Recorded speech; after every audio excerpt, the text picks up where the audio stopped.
Let's take a dive into the Bitcoin charts together. Do we have a nice trade lining up here, or should we be waiting for much lower prices to come? I hope that you thoroughly enjoyed this video and you can learn a lot. So jumping into the Bitcoin chart, we'll pick up where I left off my last video, where we were looking at this triangle. Could be marked as the symmetrical triangle or the ascending triangle.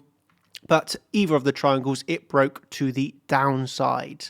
If you listen to my last video, I actually thought the higher probability of the two was a break to the upside. Of course, that did not happen in the end, and we broke down. There were a few factors of how and why this influenced, and those probabilities changed. First and foremost was the heavy drop that you started to see on the NQ and the ES, so the stock market. Bitcoin is highly correlated to these markets when they drop. Okay, so if you ever see the ES and NQ dropping, you can pretty much guarantee Bitcoin's going to drop too. And we're talking about here, percentage 1, 2, 3%. Okay, if it's dropping 0.10%, well, not the same. But yeah, on the day you actually saw over a 2% move to the downside on NQ, pulling back from really simply that downtrend anchored VWAP. And so after you see this drop on the stocks, Bitcoin, what did it do? It followed down. And at this point is where you saw the breakdown of the triangle. So that triangle target that you would have then had at around 84,500 is totally in play. You could have actually shorted a retest of the triangle. So you saw a retest like this, a breakdown, a retest, and at this point this would be your optimal short trade entry if you're trading off of the triangle breakdown. With a short entry around 87,200, your stop loss actually would be of one of two places: above the high, so 86,800, or above the previous high prior to the breakdown, around 88,400. But at this point you have an entry trigger off of the loss and backtest, an invalidation stop loss, and of course the target, which sits at around $84,500, let's say. And so after that, you can actually see how this is playing out. So from the high to the low, you take that down. Really, of course, when we were looking at this, we had to guess where the breakdown area could be. Now we actually have the breakdown area. You can take this from one of two places. The more, let's say, aggressive, which gives a target of just above $84,000, or actual the final retest location, which gives the target of 84,400. But you can tell from this triangle, you have a target between 84,400 and the breakdown actual location of, let's call it 84,000, well, $84,050.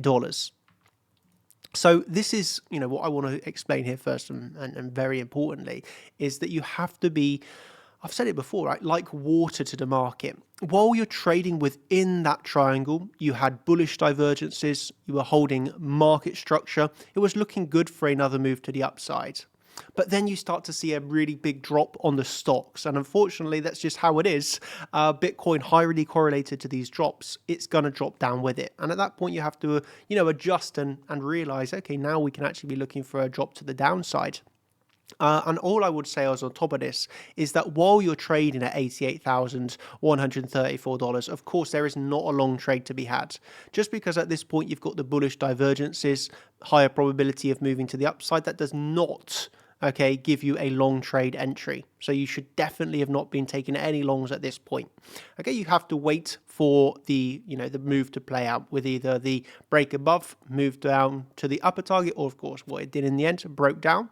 Then you move down to the lower target. And that's why with these triangles, you have to be always looking at both targets. If it is to break to the upside, the breakout target, break and hold, of course, with no fake out. If it breaks down, the lower targets. And so, I hope that you've learned something from that. If you didn't already know, it's not that hard of a theory, but yeah, of course, now we have seen that breakdown. We can see the target sat around $84,000. We're currently bouncing right now off of the daily naked point of control, 84,847. You can actually see how you had that first initial bounce to the upside and now retesting it as we speak. I have not taken a long trade entry here. For me, this is not a strong enough level. The confluence is weak, and I see on the NQ currently actually retesting this old, well, not old, but let's just clear this up a second so you can see what's going on a little bit better. You had this support, which has been lost and back tested. So I do foresee a continuation here to the downside on the NQ, to be honest with you. And naturally, like I've been saying in this video, will aid Bitcoin further downside. So yeah, for me, this is not a long at the daily naked point of control, even though we are finding support off of it as we are speaking. So yeah, that means what am I looking for next then? Well, I would prefer to see another move to the downside. Next area of interest around $83,900, right? That's where we got a triangle target. And that's where we got some point of control of the uptrend on the daily, weekly naked point of control there. So this is our next area of interest, and that sits down to around 82,700 off of the daily level. That's our zone of support, starting from volume, ending with the higher term time frame level, with some liquidity below the lows from Friday, right, where people start to close their Friday positions, and then the move to the upside, of course, happening Sunday as you go into the CME, topping out on the Monday. Monday, a really nice day to, by the way, to put in weekly highs. But yeah, anyway, where I'm going from next is, I hope you can, what I really like to teach you in these videos is that you can see how a professional that is successful and is profitable approaches these markets, and it's going to be starkly, vastly different than your average moon boy that does the YouTube videos, right?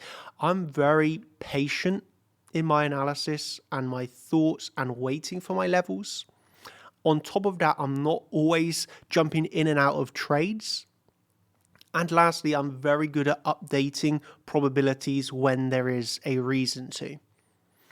So I think it's just very important that I emphasize one final time on the point of understanding the triangle while you're inside it. Well, there's no trade to be had. You shouldn't be trading a long or short inside of the triangle.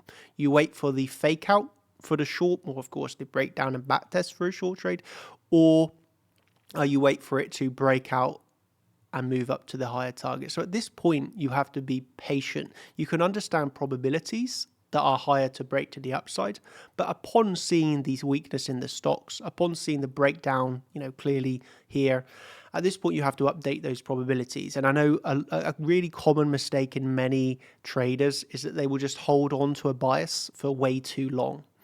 So at this point, you have to understand that probabilities have changed. It's no longer the highest probability of move to the upside. You have to react to that data and trade accordingly. So, it's very helpful to be nimble on your feet, not be held to a bias. And so actually, when you think about it, my thought process of this being a bull rally absolutely still could be in play.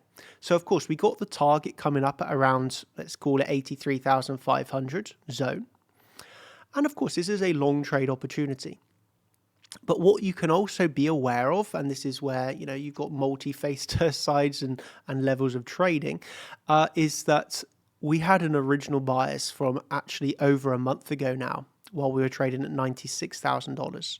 Price coming down, filling the CME gap, which is what happened, rally to around $90,000 before heading back down once more.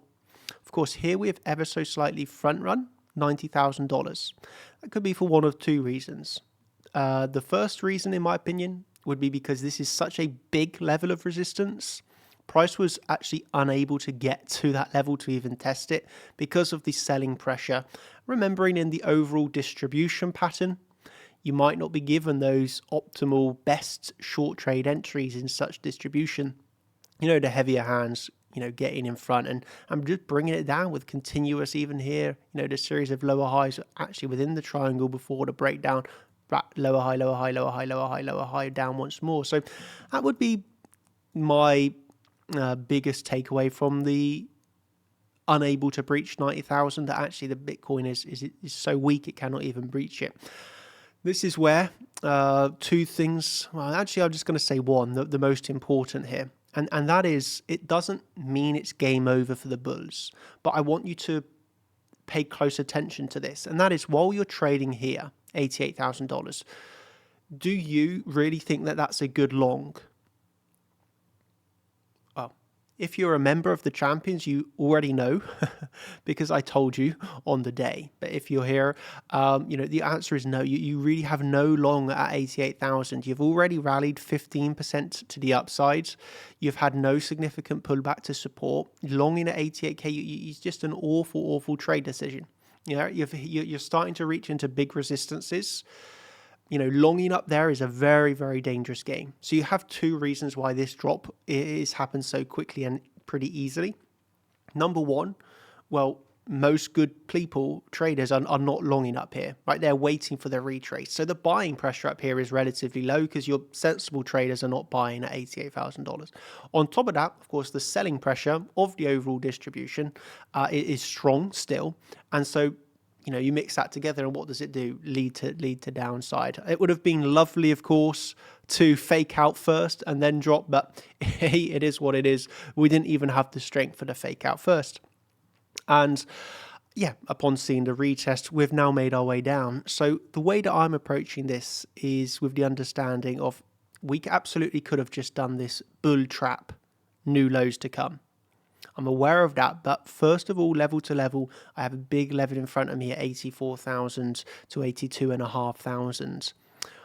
While this is support, for me, it is a long trade opportunity. What do I mean by long trade opportunity? It means I've got my alert set, I'm ready and waiting, I'll monitor the order flow if and when it's hit. Again, there's no guarantees that it hits 84,000. We could have put in the low right now and it could be up from here. Is it possible? Yes.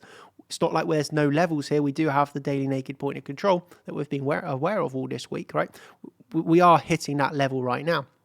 So we would understand, and it wouldn't be a confusion if we are trading at 90,000 next week. Oh, well, I wonder what we bounced from. Well, we know the exact thing we bounced from. It's just, for me, this is not a strong enough level. We're not in New York Open.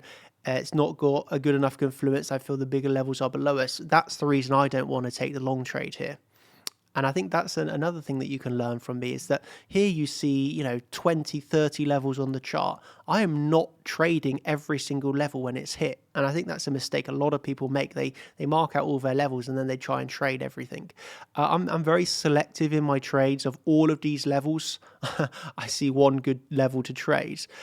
So it's like, it's you have to be very selective, and the only way you can be selective is having that strong understanding of the theory behind these levels, the context of the move, and I would say they're the biggest factors, right? The understanding of why you get those levels.